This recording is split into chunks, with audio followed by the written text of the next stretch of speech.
যে মমতা ব্যানার্জি সিঙ্গুর সহ হুগলি, পশ্চিম মেদিনীপুর, বর্ধমানের আলু চাষিদের জন্য বা কৃষকদের জন্য তিনি কি করলেন?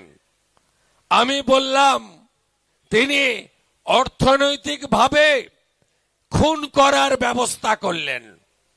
আমরা বহুবার বলেছি এখানে টাটার তৈরি করা কারখানা ডিনামাইট দিয়ে উড়িয়ে সরষার বীজ বুনেছিলেন, সরষা গাছ বেরোয়নি, হলুদ ফুলও ফুটেনি।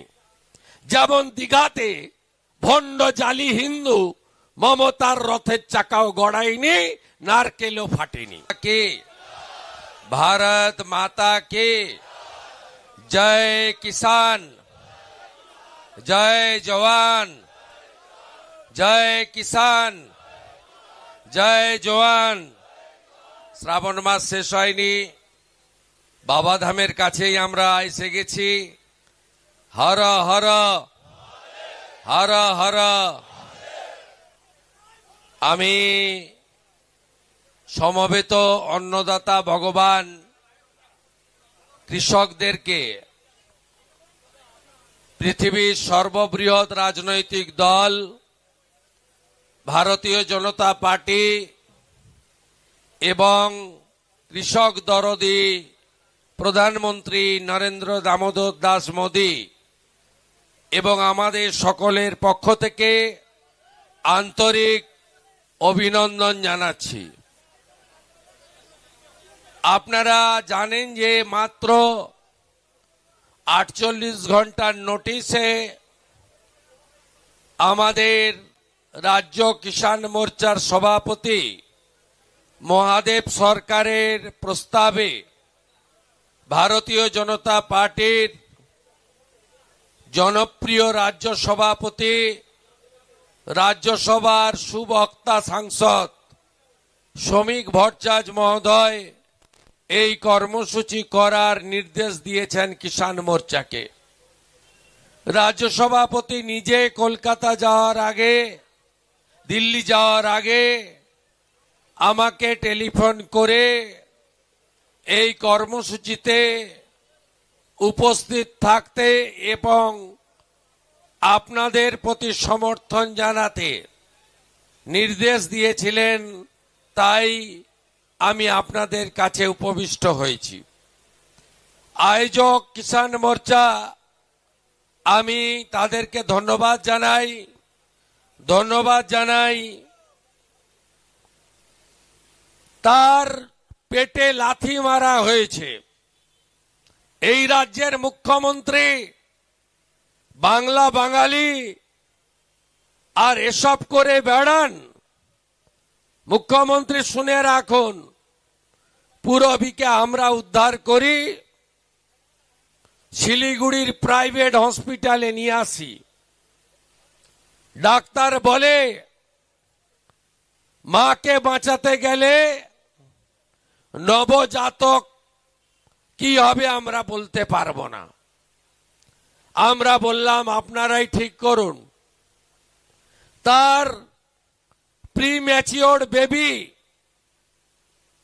তাকে ডাক্তাররা প্রসব করাতে বাধ্য হলেন এবং সেখানে যেহেতু শিশুদের বিশেষ ব্যবস্থা নেই, বিশেষ অ্যাম্বুলেন্সে তাকে নরেন্দ্র মোদীজির হাত ধরে উদ্বোধন হওয়া কল্যাণী এইমসে এনে ভর্তি করা হয়েছে। আমাকে যেতে হবে পূরবী বর্মনের বাচ্চাটাকে যদি বাঁচানো যায় তার চেষ্টা করতে হবে।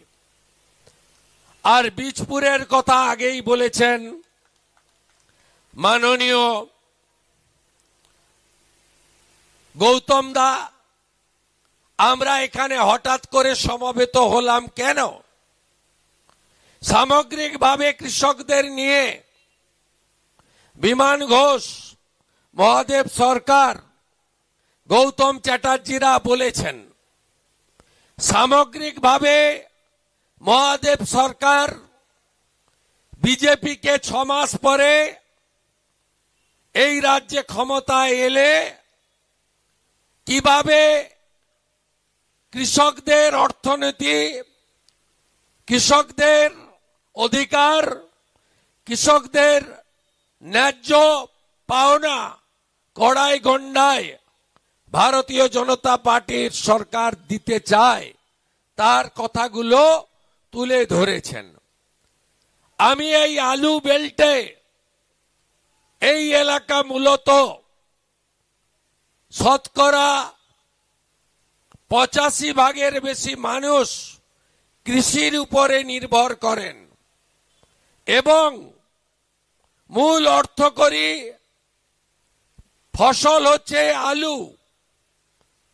আজকে ভারতীয় জনতা পার্টি এই রাজ্যে গত 4.5 বছরের কাছাকাছি মূল এবং প্রধান বিরোধী দল হিসেবে বারে বারে জনস্বার্থে যেমন লড়াই করেছে, জিহাদি আক্রমণের বিরুদ্ধে যেমন লড়াই করেছে, হিন্দু নিধনের বিরুদ্ধে যেমন লড়াই করেছে, 26,000-এর চাকরি চলে যাওয়ার বিরুদ্ধে যেমন লড়াই করেছে, নারী সুরক্ষার জন্য যেমন লড়াই করেছে, কৃষকদের জন্য আমরা আমাদের লড়াই চালিয়ে গেছি।